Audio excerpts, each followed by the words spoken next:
This is Talking My Walking. I am Rodrigo Ribeiro, just another voice in the wilderness. Today I want to talk about the instrumentalization and weaponization of the concept and the reality of the market economy by capitalism. Capitalism is a complex system. Okay, it is. I mean, we all know that there we have industrial capitalism, mercantile capitalism, financial capitalism, and this and that and so forth and so on. So therefore, um, but capitalism is not synonymous of the market economy. Okay, many people, I think, there are too many people that do not understand it, that confuse or that equate capitalism as a market economy, a free market economy with free trade and free this and free that, which is not true. Capitalism is a system that uh, over time allows or to is designed to allow or to implement or to favor the accumulation of wealth by private individuals, groups, companies, families. So there is the accumulation of wealth, the concentration of property. Okay, can be land, can be buildings, can be intellectual property, technologies. I mean, everything that can be commodified and transformed in capital will be concentrated in the hands of few.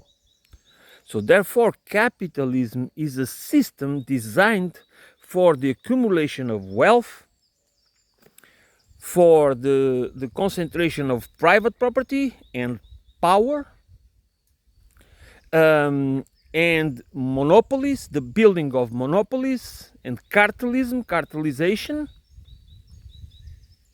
And in the end, capitalism, through imperialism and colonialism, is also wants the oligarchs and plutocrats, which are at the top of the pyramid scheme that capitalism is.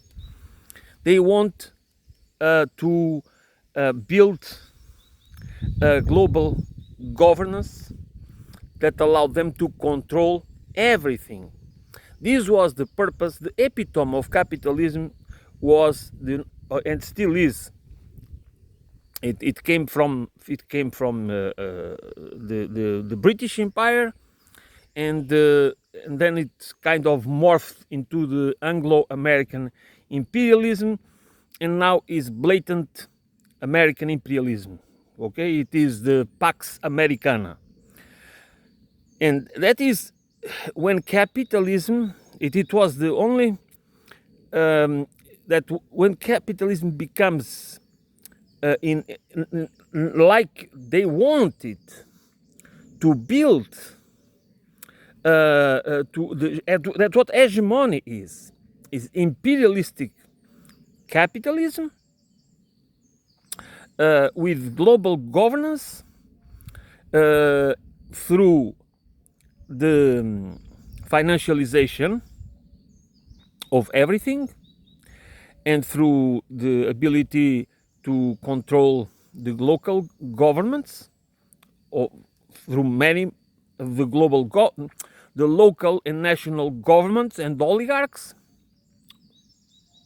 through a web of deceit, a web of web of accomplices. You need accomplices in order to build that. And usually is the rich families, or at least some of them, the ones that will become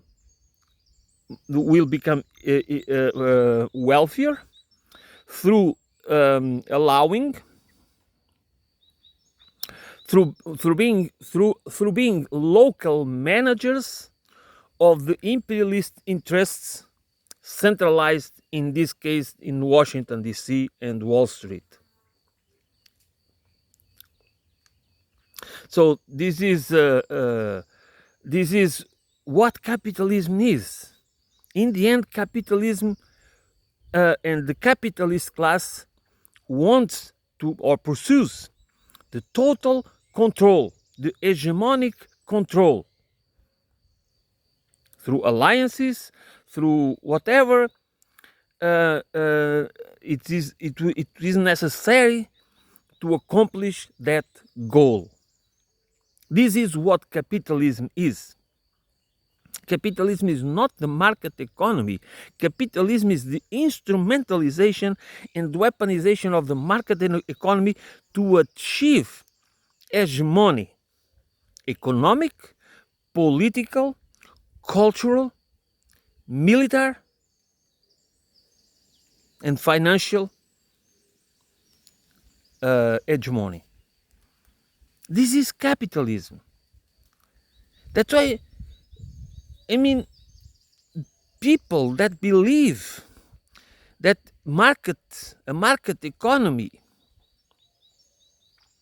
cannot exist, but it requires capitalism. It requires the capitalist system, a capitalist political economy for a free market. No, that's the opposite. Capitalism uses the free market in order to build monopolies, in order to slowly or fast or gradually eliminate all the concurrence. Competition is a sin. It was Rockefeller who said it, not me. And modernly, these days, Peter Thiel said it several times. He said it in a lecture in Stanford University, that competition is for losers. That's what they believe. These people are psychopaths and sociopaths, which means I don't like to use these words to describe people that are sick. They might be sick or not sick. I use it as traits. They have these traits. Okay? And I want people to understand it as traits. And these traits allows them psychopathic, sociopathic, narcissistic, megalomaniacal, opportunists without any scruples. And these people will use all the means, all the tools of the toolbox or the toolkit to achieve their goals. And their goals is always hegemony. They want to control everything. They want to control everyone. They want to build a web or a grid or whatever you want to call it that allows them and those that are close to them to control in perpetuity. That's what they want. They would like to control in perpetuity the humanity and nature and even the cosmos. They would like to control everything. And this the system you can call, I mean you can be, you know, are capitalists of many sorts. Are liberal capitalists, are conservative capitalists, are libertarian capitalists, are anarcho-capitalists. All of them share the same thing, the same features. All of them believe in the accumulation of wealth and the concentration of property as divine. There is no limits. They don't want to see the dangers, the threats, the dysfunctionalities that those principles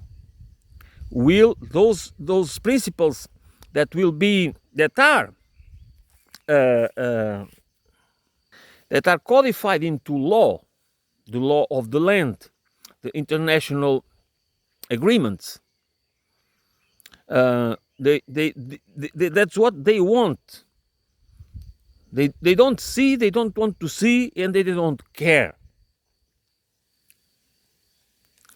Because they in the end, they really, for them, inequalities, poverty, okay? Poverty, misery, manufacture scarcity, the encirclement of the commons are natural things. They believe, as John Locke said, that private property is part of the divine rights, okay? Private property for them and private wealth and capital for them is sacred. And the problem is us, the ones that have to pay for everything, in the sense that we pay with blood and sweat, and that we are not allowed, most of us, or a lot of us, or maybe most of us, I would say most of us, are never allowed to really have a life of where we can really dedicate time to think about what's going on, what's behind the scenes, and why. Because we are so exhausted. We are worried to pay the bills. We are worried with the mortgage, if the interest goes up or down, and this and that, and so, and if the economy goes, and then it has inflation and this and that. That we need distraction. And this is part of the scheme, that we look for some distraction, which is absolutely normal. That after a day of hard work or monotonous work, tedious work, dangerous work, too many hours for little pay, we come back home or we go to the pub or wherever. We just want to have a moment of relax and talk with some friends. And we talk about football. And, if we are men, maybe we talk about women, or if we are women, we talk about men, or whatever we want to talk about. If we are young, especially, it's normal that we talk about those kind of issues. But the thing is, we We watch movies. We read, we read comics and books and this and that. It's everything. Is it everything useless and just propaganda and instrumentalization? Not really, but for the most part, even that movies can make you think, or books can make you think, or give you perspectives that you didn't yet realize. In the end, the main purpose is to instrumentalize us as spectators and consumers, not thinkers, not critical thinkers. That's to create habits of consumption as spectators, not as agents of change, nor even as agents of true critical thinking, to put things in perspective, but to just use our free time that we call free time, not to use it most of the time to free ourselves, to acquire a culture, and to acquire the intellectual tools, the cognitive tools, the psychocognitive tools to free ourselves from being manipulated, which we are every single day. We are exposed to propaganda. It's ubiquitous. It's everywhere, all right? It's omnipresent, which means that wherever we are, at home, in the workplace, at school, in the mall, in the streets, in the park, where it seems there is nature. That's designed. Everything is designed. Everything is ideological. Everything is invoking a narrative. And that's how we understand ourselves. That's how we build. That's how our identity is built. Most of it at the subconscious level. Because the less we think critically, that's the less we, as an analytical mind, that we train it. It's not just about being skeptical. We can be skeptical about anything and everything, and it doesn't mean that we become critical thinkers. We are just skeptics. We are skeptic of this. We don't trust anything. We don't trust anyone. And what then? It's not enough. Because, as I keep saying, intellectual understanding is not enough. It doesn't change you. It is necessary, but it doesn't change you. What changes us is the conscious transformative process. It's our own training, conscious training, that we know what affects us and how, what kind of mechanisms are you, because there is an apparatus. There is the public relations military complex. There is, the academic military complex.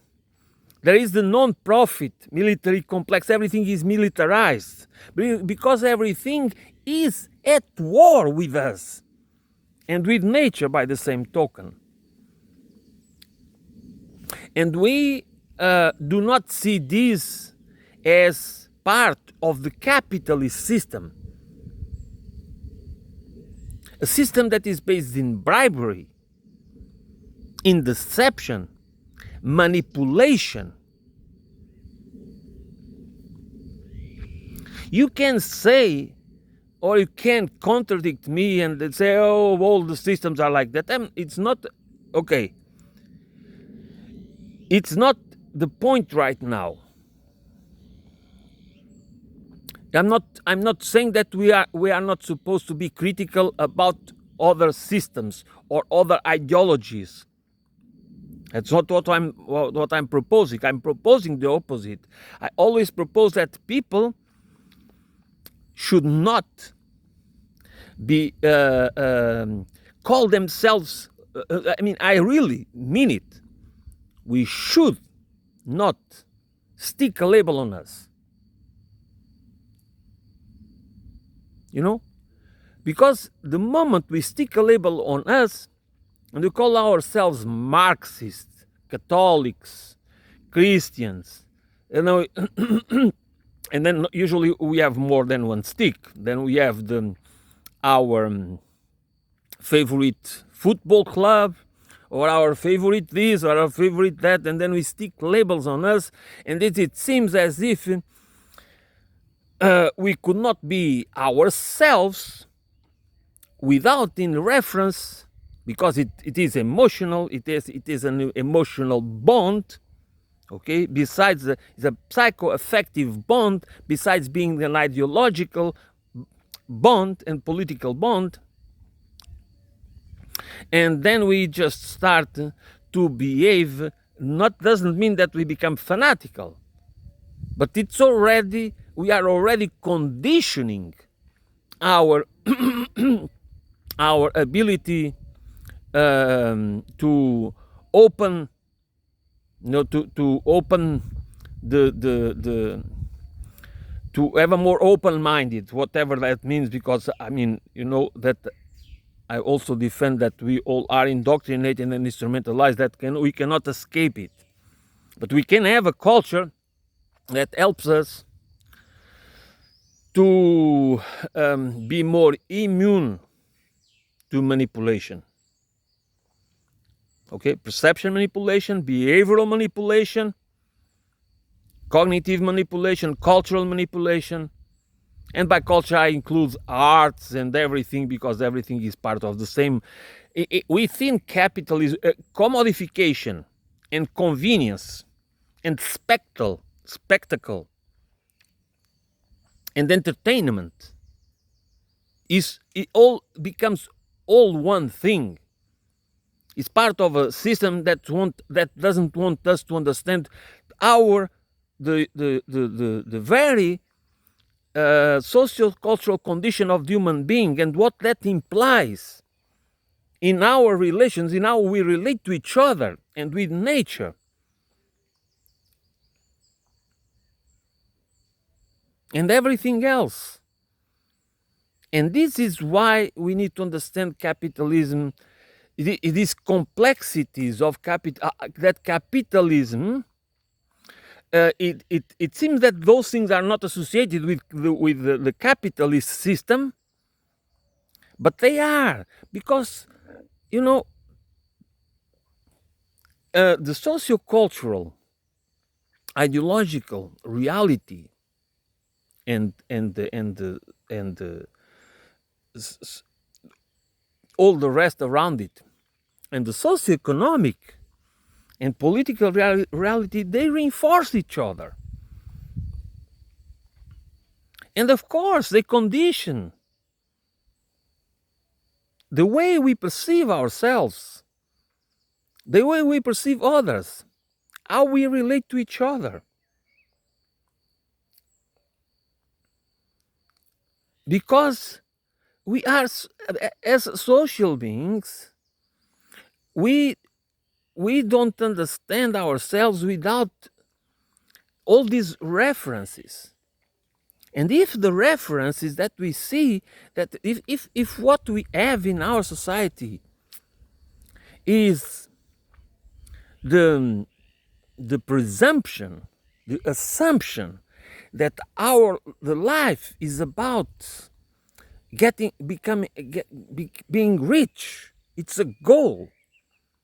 You know, enjoying the things, the good life is about accumulating wealth. We don't we do not really think about that. Besides being impossible to achieve it, to become, to be democratized, because it is impossible. It is an impossibility. It's not just. It is just what it is. We this dream, that's what's so called the American dream. Now, as George Carlin said, you need to be asleep to believe it. You know, you have to be. I mean, it's just BS. But it doesn't matter, because lies for us. If we understand the nature of how our minds operate, what culture, what does it mean to be, what culture means, we know that lies function as well, as good as the truth, in a belief system, in what we believe and what we dream about, and our fantasies, and the fiction and reality can be interchangeable, and everything else. So if we do not work on it, we are captured by a value system, a narrative system that through which we make sense of ourselves and the world, and we build our relations, and we behave and adapt to, and we will and we will become nasty and violent. It, when it doesn't matter, and it is not really that we are necessarily violent, but I mean, most of us, we know that we can be violent. We know that, but most of us avoid it, because we know when we quarrel, when we fight, we understand that is bad for us, psychologically and emotionally. We know that peace and negotiation and healthy discussion is the way to go. We know that we need to cooperate and reciprocate. We know that. We know that this has to be part of life. If we just compete and want to win and don't care about others, we are damaging ourselves, and we know it. But that's what this society, that's what capitalism does to us.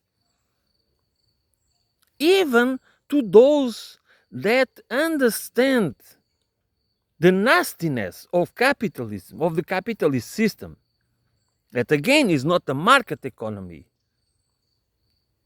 We can have a market economy, a functional market economy, a market economy that brings well-being, collective well-being,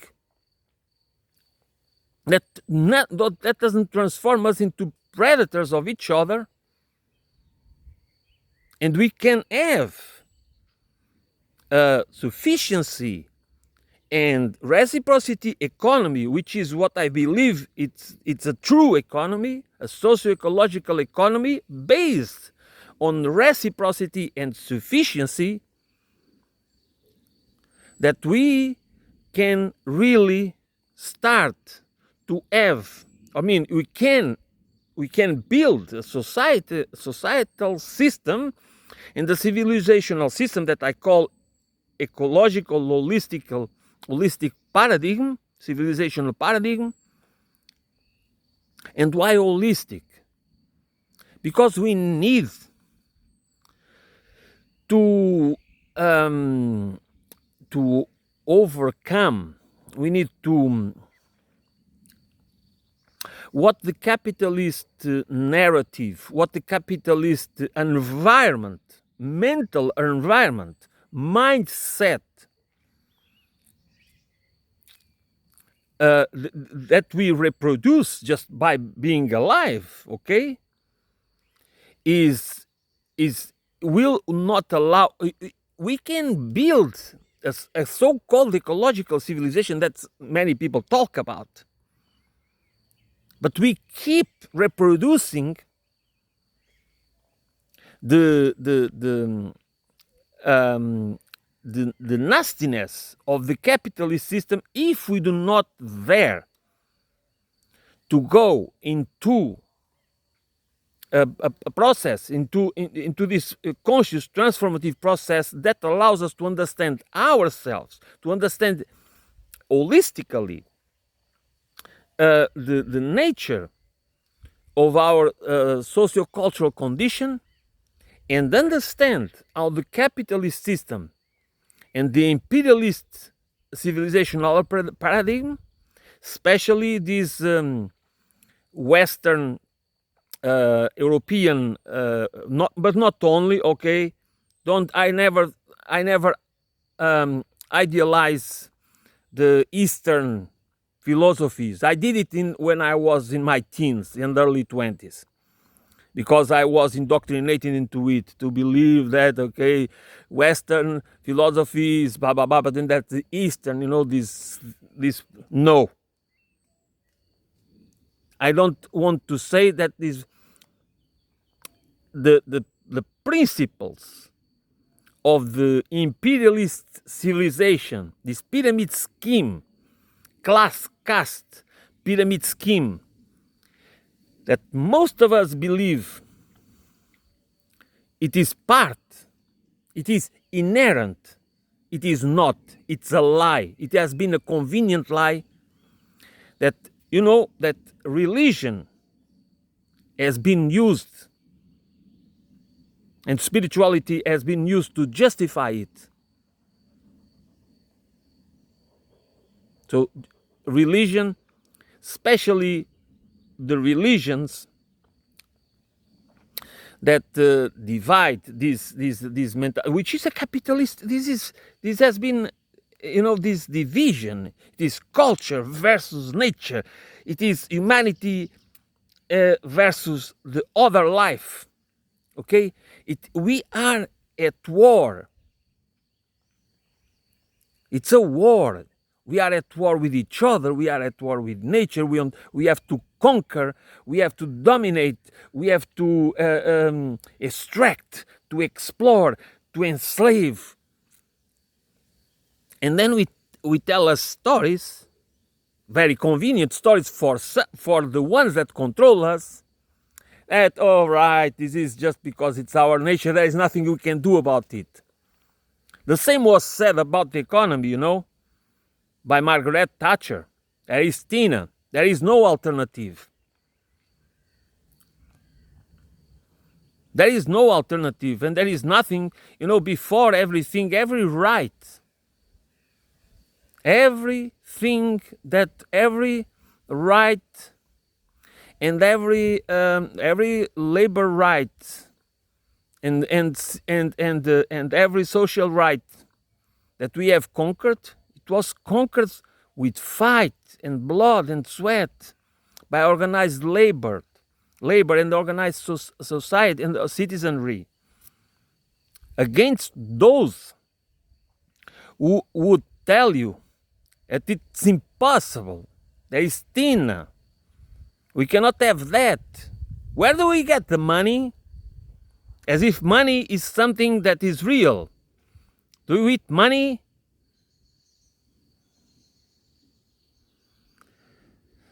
That's why money is so important for capitalism. Because it's a gatekeeper. That's why manufacture scarcity, you need to understand the depth and the width of manufacture scarcity, how it is used against us, you and me, to weaken us, to make us weak. to make us dependent, to make us addicted, and then telling us that we need to be entrepreneurial, and this and that, and so forth and so on. So, first and foremost, stop confusing market economy, exchange of goods and services in society, as capitalism. Capitalism has instrumentalized and weaponized it. Not for your benefit, not for my benefit, but for the accumulation of wealth, concentration of power and private property, limitless concentration of power for absolute control, hegemonic control, not for freedom, freedom for them, not for you and me. You know? But they are so, these people are so demented because they are the ones that lack the basic traits that characterize a social species as humans are, which is empathy, compassion, cooperation, reciprocity, and trust. These have been fundamental traits that kept us alive, essential for survival. And those who deny it and try to picture us as savages, as people always in fighting each other, they are delusional or they are liars. Because, we start to write not so long ago, and we start to write stories. And the society that was already, the kind of society, it was already this scheme, this pyramid scheme. So writing was about, by the way, writing started as part of accounting, okay? It was kind of invented to track that, okay? That's to start with. But it evolved, there is philosophy and there is then mathematics and all, but there is philosophy, literature, poetry, and blah, blah, all the things that theater and all this drama, all these beautiful, so civilized things.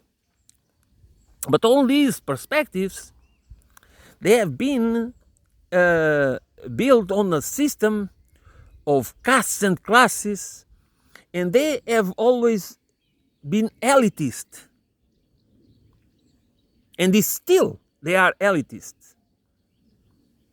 Which means that we still have a paradigm that is not made to understand human beings, is made to justify an existing system.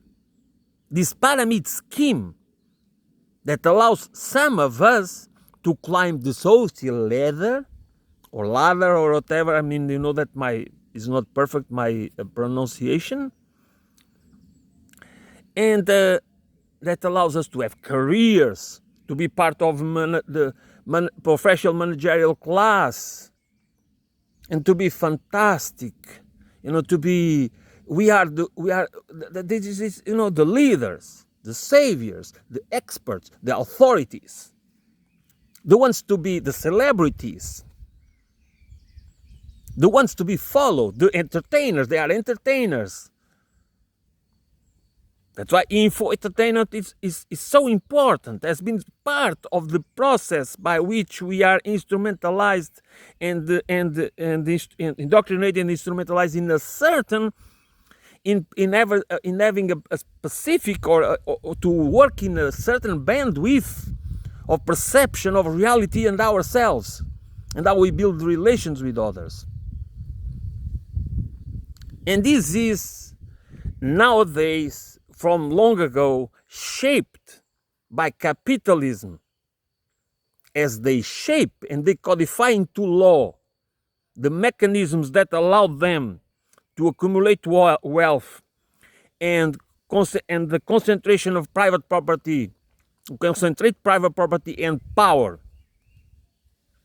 It's the same that they do to control, to condition our minds, to condition our behavior, to condition human minds, human thought, and human behavior through selling us habits, to making us spectators and consumers, above all, to not being able to really develop our critical skills, which are innate, but they need to be trained. And they want diversity. You know, there is you can be a lot of things, and you can be creative, and you can be an artist, and you can be this and that, which is, it's fine. We all are different. I mean, people need to express, to have their creative imagination. That is fine, but it's not. It if we have if all everything in the end is shaped and conditioned by a system, okay, by an economic and political system that is also a social and cultural and ideological system that dictates the dominant narratives that will shape your thoughts and feelings and the way you perceive yourself and the reality, you are not free. You are colonized. You are a slave. And you still believe that you are free. We still believe that that every idea we have, every opinion we have, every assumption is true, is correct. Why?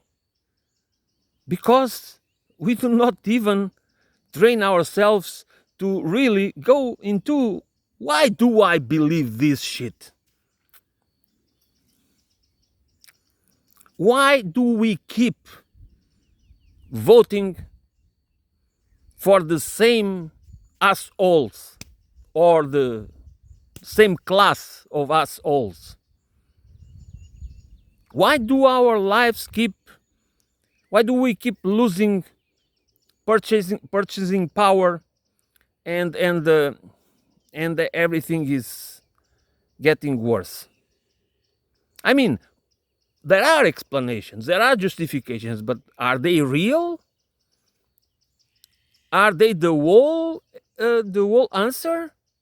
Or should we look further and maybe in other places? Should we do our investigation and due diligence? That's what we need to do. Otherwise, we believe that we are actors, that we are free, but we are victims. And we are. I mean, we all are victims of a system. But then we just, we start demonizing the immigrants and this and that and so forth and so on. Division. That's the use of indoctrination, instrumentalization, tribalization, and fanatization, and polarization to divide us, to keep us fighting each other, while our lives just while everything is going down the drain.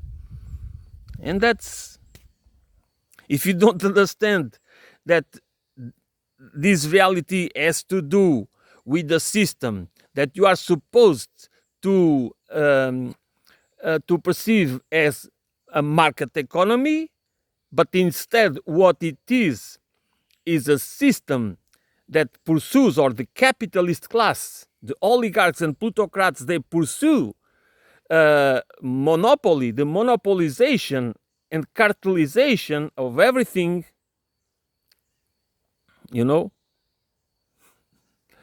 They want every bit of the wealth of property in controlled by them. I mean, you have the wrong idea about capitalism and you are the loser. That's the idea. That's why Peter Thiel said that competition is for losers. It makes sense, you know. They know what they say. You think you are not stupid, okay? And they are winning, as Warren Buffett said once. Yeah, there is a class war going on, and my class is winning. Yeah, and we need to take that into consideration. All right, I'm going to end it here for today. Thanks for listening. I will be back soon.